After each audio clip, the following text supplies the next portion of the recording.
Imagine this. You finally booked that dream flight using your points and miles. You're relieved it all worked out, and more so, you're stoked about the amazing deal you just booked. But then a week later goes by. You see an article, a podcast, or a YouTube video telling you about a better way to redeem your points for that same destination you just booked. Even worse, that redemption method could have saved you tens of thousands of points or hundreds of dollars in fees. And now you have to shake that sinking feeling of knowing you missed out on a better deal because maybe you're too new to all of this, or maybe it was just not an obvious option. Now, what if I told you that there's a better way to find these award flights that no one else seems to be able to find, to uncover these gems so you never overpay with your points and miles again? Well, I'm going to show you exactly how. My name is Michael, by the way. I'm a nurse who also happens to help people like you and me travel the world for less using their points and miles via this YouTube channel and a weekly newsletter. So be sure to subscribe if that's your jam. But let me show you how to find this hidden availability while we look for flights to Italy. And now how we're going to do this is with Seats.Aero. You may be familiar with this tool, but the feature I'm going to show you is actually a new one. And if you're not familiar, Seats.Aero is the name of the tool, and that's what you put into the address bar to get here. And now I'm going to be straight up with you, and this is not necessarily a free tool. They have a free version, but it only lets you search 60 days of availability at a time. Great if you're a last minute traveler, but for most normal people, you're probably going to need the Pro subscription, which lets you search for a full year at a time and gives you a bunch of other great features in addition to the one I'm going to show you. The nice thing about it is that it's not a particularly expensive tool. It's $9.99 per month. You're not locked into a contract unless you want to pay annually and save money. I have an affiliate link down in the description. Helps a ton if you use it, so thank you in advance. Now, the feature we're going to use is this search feature. You can access it by clicking search, but they do also have a quick search bar here where you can type in where you want to go. I want to show you the full function of it, so I'm going to click search up here, and this is what it looks like. I already put in what I want to search for you today. In this instance, I'm going to pretend we have a bunch of Capital One points that we want to use on flights, and I want to say that we're coming from Charlotte and we're trying to get to Italy. So I put CLT for the airport here. I got Naples, Rome, and Milan because you can make some great itineraries flying into any of these airports. And let's say we just want to go in August. Seats.Aero search is a little bit interesting. You put whatever departure date here, and then with the Pro subscription, you can add plus or minus X number of days. So if you put 14 days, you can search 28 days of availability at a time, or 3 weeks versus 1 week, or just a few days. It's a little bit odd, but it works. So then we just hit the search button here. It will take a little bit to load. It's going to tell us our search was too broad to do a live search, and they're going to use cache data to give us our results, and they're going to try to update that as well. What this means is that the cache results means that it's not super up to date. They didn't search this availability and find it right now. In some instances they did, which they'll signify by saying just now, but some of this stuff is found 7 days ago, an hour ago, etc. That's all fine. I just want a head start on this search, and this tells me that it was once available, so I can double check myself that it is available before I transfer my points and book, which I would do anyways. Now, once it's done loading, you can sort by the lowest price by clicking this business button. That'll sort by the lowest business class price and go down. As we can see, you have a lot of great deals if you have Alaska Airlines miles, but that's okay if you don't, because here's what I'm going to do. We're going to use this new feature. So you can highlight over these and you can see that there's 9 seats available on this flight. There's 2 direct seats available, but 9 seats total on other business class flights. It's kind of confusing. Let me show you. If you click this I, it'll give you more information in the details. You'll need to click on this business button to get over to the business class flights we were seeing. So it said that there is 2 seats on the direct flight, but there's 9 seats available on some of these other non-direct flights is what that was trying to say. So 2 seats is all I need. And now we can see the details that we're flying. That we're flying at 6:40 from Charlotte to Rome. Our Capital One miles don't transfer to Alaska miles, but I'm curious if this is available other places. That's where this handy dandy new feature, this book button that looks like this, will show us alternative booking options. If we click here, it'll have a drop down menu and it'll show us all these different other programs that we could book this same flight with. For instance, this shows us American Airlines. We could book it for 70,000 miles. I don't have American Airlines miles either. But then we have Qantas for 82,000 points, which isn't nearly as good as 55,000 points. But if all I have are Capital One points and I have a lot of them and I want this business class flight, I might be okay paying that. But let's scroll down some more. We got some other options. Japan Airlines isn't usable unless you have a lot of built points. And then we've got Cathay Pacific for just 63,000 points,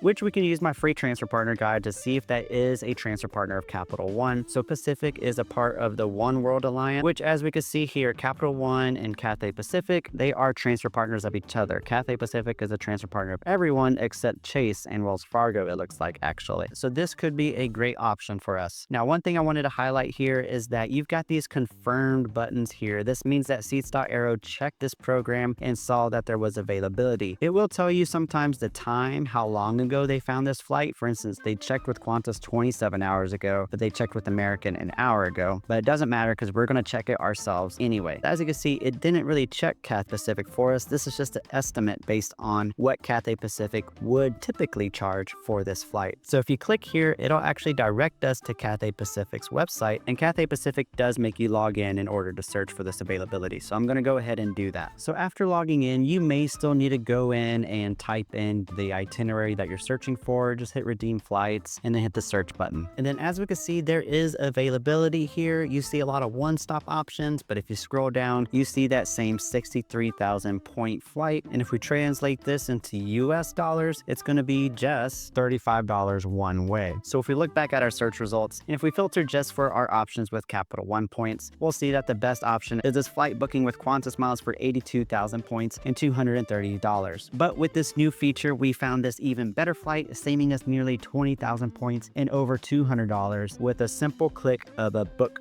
button. Now, this is a very subtle feature, but I think it's very powerful if you know how to use it. But there's just a few things I want to touch on before wrapping up here. First is that I mentioned this update and how valuable it could be in a newsletter weeks ago. And I share tips like this all the time within the newsletter. A lot of them never make it into YouTube videos. So if you want to hear more stuff like this, you're going to want to sign up for my weekly newsletter. It's free. I give you a bunch of free stuff as well, like the transfer partner guide I mentioned earlier. The second thing I want to mention is that this feature is in beta mode. So that means it may not be available on every single result that you find, and it is still being tested out. And then thirdly, it's not just available on the search function, but if you go and use the explore pages, you can also find this feature available on certain flights here. And then finally, if we look at those results we found earlier, you might have saw this Finnair option, which was significantly less than British Airways, and you may be curious to use that, especially if you don't have Capital One miles, maybe you have Chase points, for example. Well, and I want to say yes, you probably can book this same flight using Finnair instead. However, if you look on their website, you're not going to find it available whenever you search online on their website. That's because Finnair is special, and it's a little bit complicated to book American Airlines flights using their program. I talk about all the different ways to book that in this video here. Thanks again for watching. Don't forget to subscribe, and then let me know what you think of this feature in the comments. Is it really useful, or am I overhyping it?